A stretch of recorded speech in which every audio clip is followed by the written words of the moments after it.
विस्थापन विधि द्वारा उत्तर लेंस की फोकस दूरी ज्ञात करनी है। अच्छा, इस स्थिति में ना सबसे पहले तो हमें एक काम पता होना चाहिए, हमें थोड़ा सा लेंस की फोकस दूरी का अनुमान होना चाहिए। जो हम लेंस यूज करेंगे ना उसकी फोकस दूरी का अनुमान होना चाहिए, है ना, समझ गए बात को। अच्छा, और फिर क्या करेंगे, उनके अनुमान के अनुसार क्या करेंगे, दो पिन ले लेंगे। तो एक हमने पिन लिया ओ डैश और दूसरा पिन ले लेंगे भाई एस एस डैश, है ना भाई। अच्छा, ये दो पिन ले लेंगे। अच्छा, फिर इनके बीच में वो लेंस रखेंगे भाई, देखते हैं भाई। तो चलो, एक लेंस लिया मैंने, यहां पे रख दिया।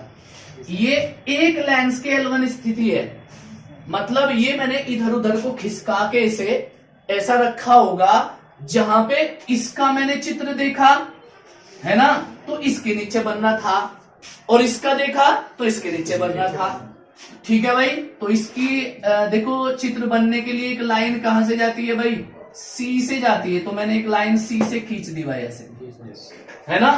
और दूसरी लाइन कहां मिलेगी भाई, चूंकि मैंने ये इधर उधर को खिसका के वही रखा जहां से इसका इस वाले का प्रतिबिंब ओ डैश का इसके नीचे बनेगा, है ना। तो इसका मतलब ये लगभग यहां पे टच करेंगी लाइनें, है ना भाई, ऐसे टच करेंगी जरूर, है ना भाई।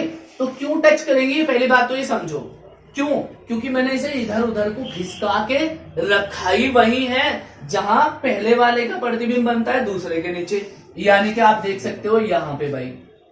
ठीक है भाई, यहां पे बनता है भाई, इसके इस वाले पिन के नीचे ये बनेगा। ठीक है। अगर हम क्या करें भाई, अगर हम इसका देखें तो इस वाले के नीचे बनेगा, एक तरफ से ही बना लेंगे, नहीं तो लाइनें ज्यादा हो जाएंगी बहुत। ठीक है। फिर हम इसको खिसका के इधर ले जाते हैं, तो कहीं इसके पास को जाके एक और सिचुएशन ऐसी मिलती है भाई, समझ रहे बात को। मान लो यहां L2 स्थिति में एक और सिचुएशन ऐसी ही मिल रही भाई। L2 स्थिति में एक ही लेंस की दो स्थितियां हैं, कभी बाद में कंफ्यूज हो फिर। तो इसमें क्या होगा भाई, वही काम क्या होगा, ऐसे जाएगी किरण और इसके प्रकाशिक केंद्र से निकल के ऐसे जा रही होगी, है ना। इसको डॉट डॉट करके बना लेते हैं। ठीक है।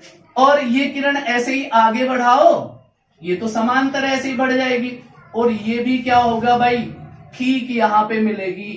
तो देखो, हमने इस स्थिति द्वारा लेंस की देखा चित्र, तो कहां बना, एस एस डैश के नीचे, और इसके द्वारा देखा तो भी एस एस डैश के नीचे, है ना। और जब हम इधर से देखते हैं इसका, तो इधर बनता है इसके नीचे।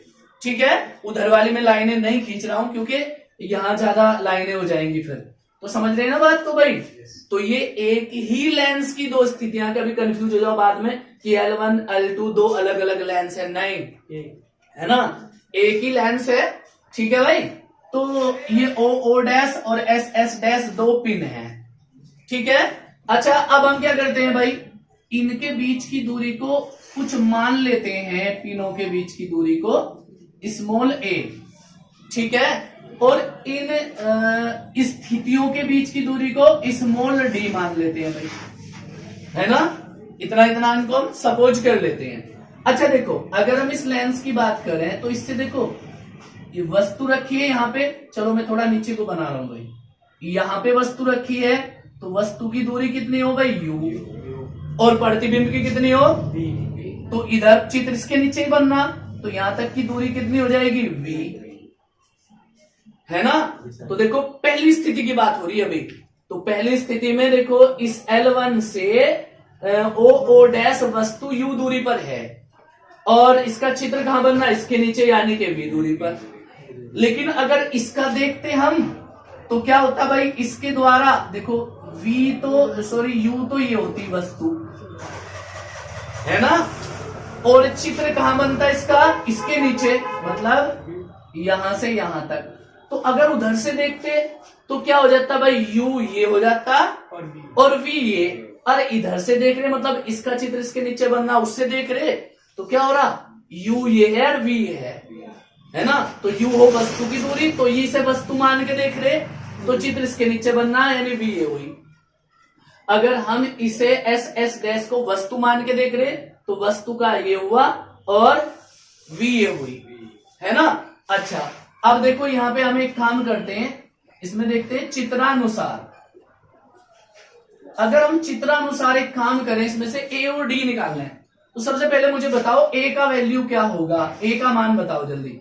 देखो ए क्या है भाई, इन दोनों पिनों के बीच की दूरी, और देखो ये u प्लस वी भी तो पिनों के बीच की दूरी हुई भाई। देखो यहां से देखा तो a, और यहां से देखा तो यहां तक v, और यहां तक u, तो दोनों को जोड़ो तो a मिलेगा, है ना। तो u प्लस v भी तो यही है ना, इक्वेशन नंबर 1 ले लो इसे। अब देखो दूसरी स्थिति में, दूसरी नहीं बल्कि लेंस यानी d निकालना है कुल मिला के हमें। तो d के लिए क्या करूं मैं, इसी चित्र को देखो फिर ध्यान से, है ना भाई। अच्छा देखो यहां तक कितना है v, अगर इतनी काट दूं तो बचेगा d। देखो यहां तक कितना है v, चाहे इधर से ले लो चाहे इधर से, तो यहां तक कितना है v ये लिख रहा, और इतना काट दूं तो यानी u, तो क्या लिख दो इसे v माइनस u। तो समझ में आई बात, चित्र से a और d की वैल्यू कैसे निकली, आई क्या बात समझ में। अच्छा इन दोनों समीकरणों को सोल्व कर लो, है ना, और सोल्व करने पे क्या निकलेगा हमें, u और v की वैल्यूज निकल जाएंगी, है ना। तो एक काम करते हैं, समीकरण 1 व 2 को जोड़ने पर, तो जोड़ दो भाई दोनों को। देखो जोड़ने पर ये कैंसिल आउट हो जाएंगे, तो इधर क्या बचा, a प्लस डी बराबर v कितना हुआ 2v, है ना भाई। ये कैसे कटेंगे, देखो ये भी प्लस ये भी प्लस, तो ऐड हो जाएंगे ना, जोड़ा जा रहा है ना इनको।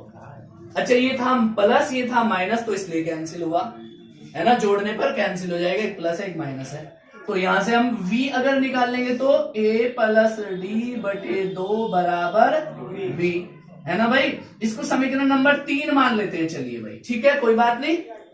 अच्छा जी अब देखो हम एक काम करेंगे, अब के हमने इससे क्या निकाल लिया v, अब के इन्हीं समीकरणों से निकाल लो u, है ना।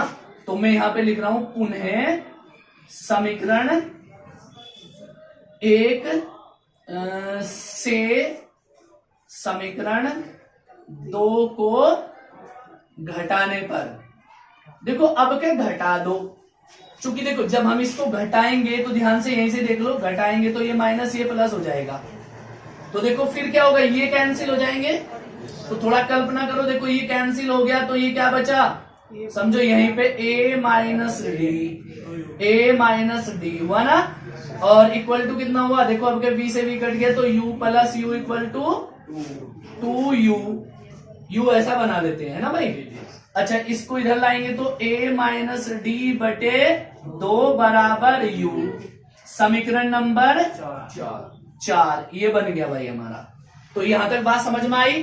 अब देखो u जोड़ा कौन इसमें, लेंस, तो लेंस के सूत्र से, तो यहां पे कर देता हूं मैं लेंस के सूत्र से, तो कितना है लेंस का 1/f equal to 1/v minus 1/f, यानी 1/f बराबर 1/v माइनस 1/u, यही तो होता है। अच्छा जी चलो अब इसमें क्या करेंगे भाई, v और u के मान समीकरण किसने से भाई, कौन से निकालने हमने, समीकरण 3 और 4 से, समीकरण 3 व 4 से, ठीक है। तो समीकरण 3 और 4 से, तो चलिए इनकी वैल्यूज पुट कर दें। तो 1/f बराबर 1/v, v का मान कहां गया, ये रहा देखो समीकरण 3 में, a प्लस डी बटे 2, तो रख दूं मैं a प्लस डी बटे माइनस, ये होगा u का वैल्यू, u का क्या हो गया भाई मान, a माइनस, ये रहा a माइनस डी बटा 2, a माइनस डी बटे 2, लेकिन इसके पहले माइनस लगाएंगे, याद है सिस्टम क्यों, क्योंकि यार ये लेंस के बाईं तरफ है ना, और बाईं तरफ वाली दूरी माइनस ली जाना, तो u माइनस, और u तो वैसे भी माइनस ही हो क्योंकि सारी वस्तुएं बाईं तरफ की होती हैं, तो ये तो माइनस ही हुआ। चलो भाई अब देखो इस माइनस से ये तो हुआ प्लस, और ये 2 ऊपर चले जाएंगे, यानी देखियो ऐसा बनेगा क्या, ध्यान से 2/a प्लस डी प्लस, है ना भाई 2/a माइनस डी, समझे नहीं समझे बात। अच्छा, अब इनका हम एलसीएम लेते हैं भाई। तो कितना हुआ एलसीएम में, इसकी गुणा इधर तो 2a माइनस 2d और इसकी गुणा इधर 2a प्लस 2d, 2d है ना, समझ में आई ना बात। 2a प्लस 2d और अपॉन कितना हो गया, देखियो a square minus D square लिख दूं क्या, क्योंकि देखो a प्लस बी और a माइनस बी हो रहा है, समझ में आ रही ना। तो चलिए, अच्छा अब इसमें से कुछ कैंसिल आउट कर दो, देखो ये कैंसिल हो रहा है ना। तो 1/f बराबर कितना हुआ, 4a बटे ए स्क्वायर माइनस डी स्क्वायर, है ना। अच्छा एक काम करते हैं, चलो इसकी बरज गुणा कर लो अगेन, इसकी इधर गुणा करोगे तो ए स्क्वायर माइनस डी स्क्वायर बराबर 4af, 4fa या कोई बात नहीं यही आना है भाई, इसकी इधर गुणा होनी है ना, तो 4fa या 4af, ठीक है कोई बात नहीं। अच्छा देखो यहां से तुम्हें पॉइंट वाली बात है भाई, यहां बड़े ध्यान से काम करना है।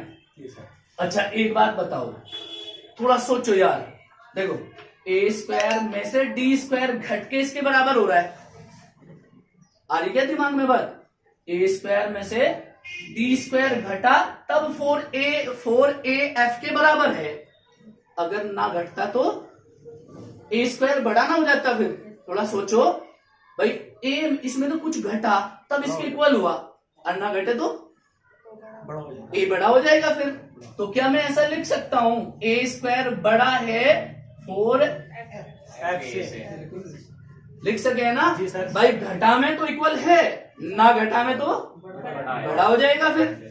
अच्छा अब देखें तो इसमें a से भाग दे दो, क्यों दे रहे से भाग भाई, दोनों साइड में a है, तो क्या आ जाएगा, a बड़ा है 4f से।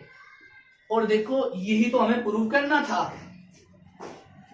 है ना। कैसे प्रूव हुआ समझते हैं बात एक बार, फिर कैसे प्रूव हुआ ये देखो, हमने दो स्थितियां इधर उधर खिसका के भी रखी, जब इसका चित्र इसके नीचे बनना था और इसका इसके नीचे बनना था, और हम इनको सोल्व करते गए तो आया क्या, a बड़ा है 4f से, यानी इसके फोकस के 4 गुने से बड़ा है, पर कब, जब एक का चित्र दूसरे के नीचे बनना, दूसरे का पहले के नीचे बनना। इसका मतलब इसके आधार पे ये कहा जा सकता है कि जब पहले का चित्र दूसरे के नीचे और दूसरे का चित्र पहले के नीचे बने, है ना, तो उनके पिनों के बीच की दूरी क्या होगी भाई, उसकी फोकस दूरी के 4 गुने से कुछ ज्यादा होगी।